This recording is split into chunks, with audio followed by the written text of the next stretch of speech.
दर्शकों नमस्कार, प्रणाम। मेरा नाम है राम और रिपब्लिक भारत पर अब शुरू करने जा रहा हूं महाभारत। दर्शकों, इस देश में परीक्षा प्रणाली में सतत सुधार की आवश्यकता है और उस दिशा में सरकार ने आज पेपर लीक के खिलाफ एक कड़े कानून को पास करवाया है। लेकिन सुधार भी कुछ लोगों के लिए राजनीति चमकाने का आधार हो सकता है, यह भी देश ने आज देख लिया। इस देश में कुछ लोगों की आदत बन गई है अराजकता। फर्क बस इतना है कि कुछ लोग संसद में अपने व्यवहार और शब्दों से इसे दिखाते हैं और कोई खुलकर सड़क पर अराजकता करता है। मैं आज दोनों की बात करने वाला हूं, क्योंकि एक वो है जो इस देश के बड़े हिस्से को सदन में खड़े होकर इडियट बोल देते हैं और दूसरे वो जो हिस्ट्री शीटर अपराधियों के लिए सुप्रीम कोर्ट के आदेश के खिलाफ जाने की बातें करने लगते हैं। ये दोनों विषय आज आपके सामने रखूंगा। ये जो सीजेपी वाले हैं,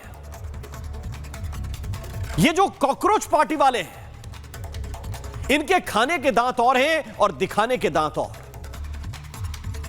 ये दिखाने के लिए प्रोटेस्टर हैं, लेकिन असलियत यह है कि ये प्रोफेशनल गुंडों के प्रोटेक्टर हैं। नाम प्रोटेस्टर और हैं ये गुंडों के प्रोटेक्टर।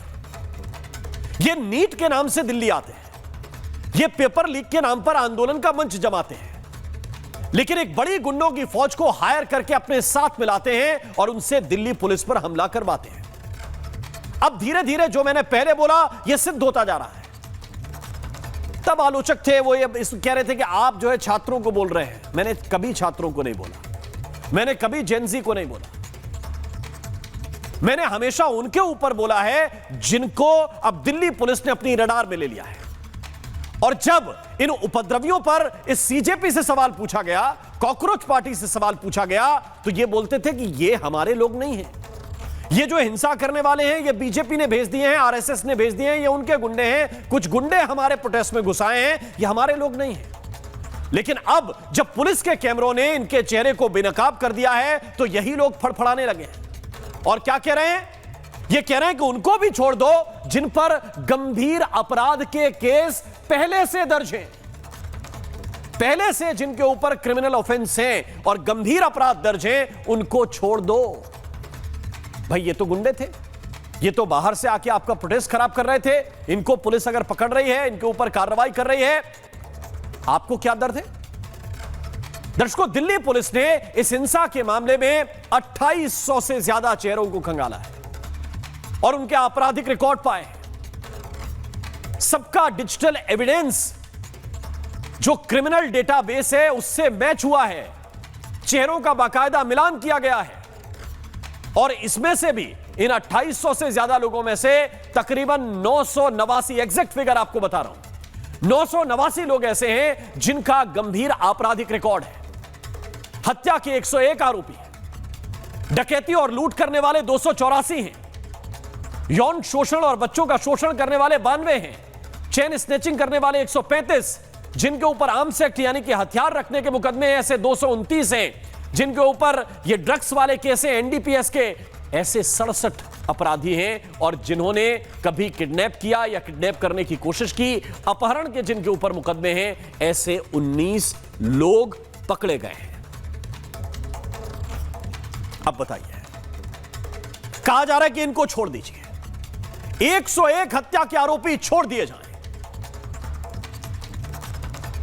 ये सीजेपी वाले बोल रहे हैं कि जिन पर पहले से मुकदमा है उनको भी छोड़ दो।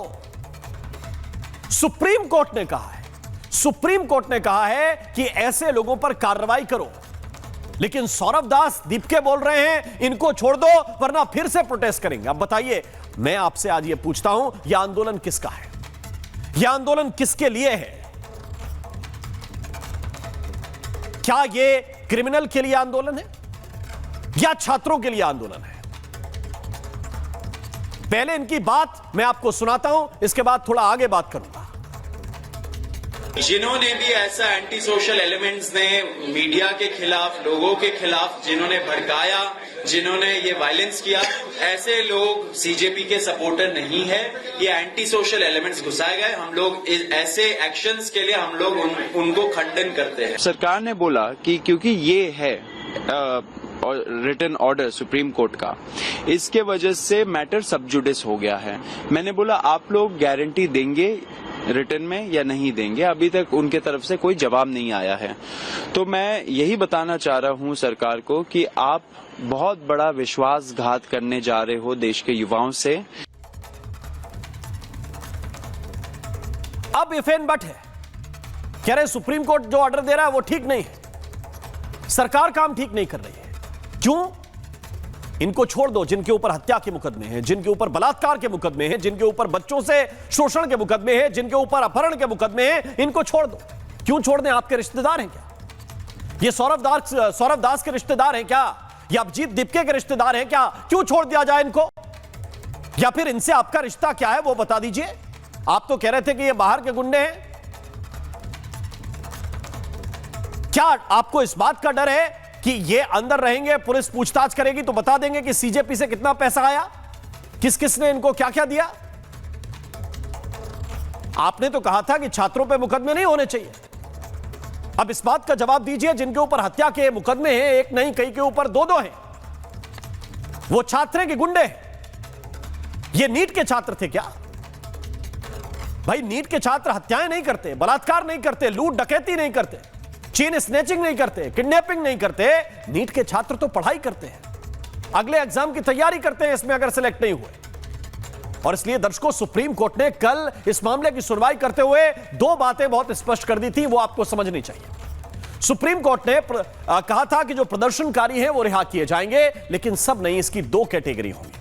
28 जुलाई को सुप्रीम कोर्ट के अंदर सुनवाई होती है, गिरफ्तारियों को लेकर यह सुनवाई हुई और गिरफ्तारी के दौरान सुप्रीम कोर्ट ने कहा कि दो कैटेगरी होंगी, एक वो जिनकी रिहाई होगी, एक वो जिन पे कार्रवाई होगी।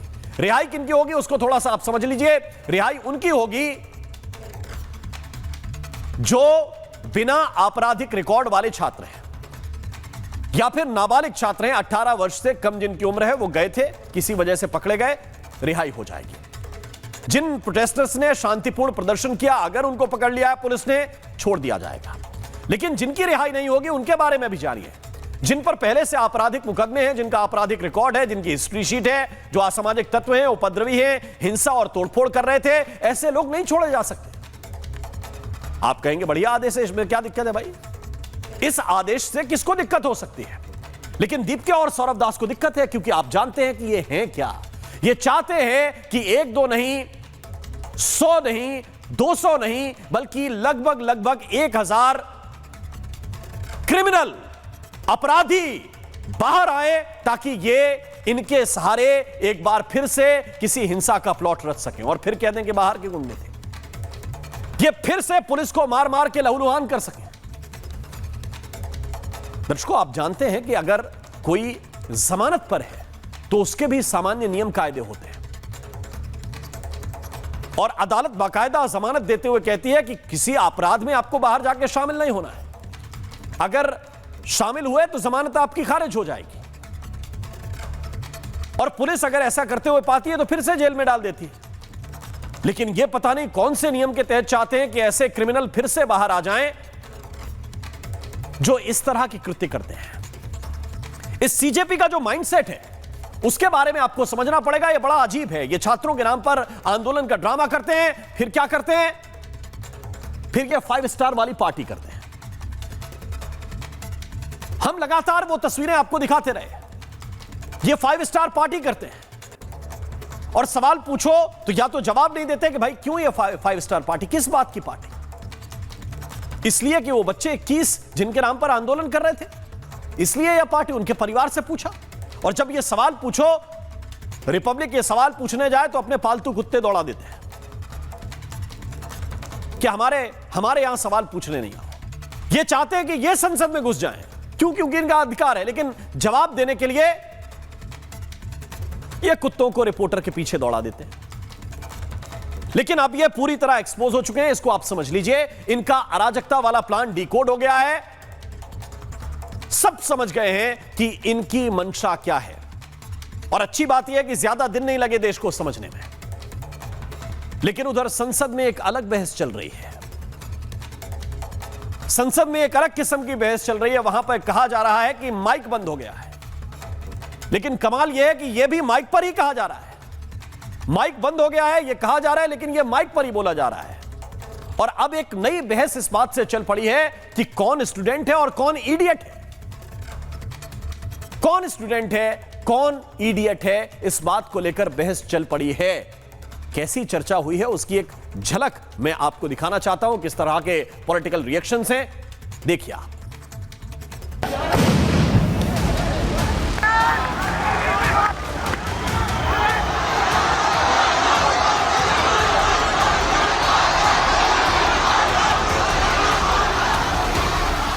स्टूडेंट है और फिर ये इडियट भी है, तो मैंने उससे पूछा एक बात बताओ, ये तीसरी कैटेगरी कहां जाती है?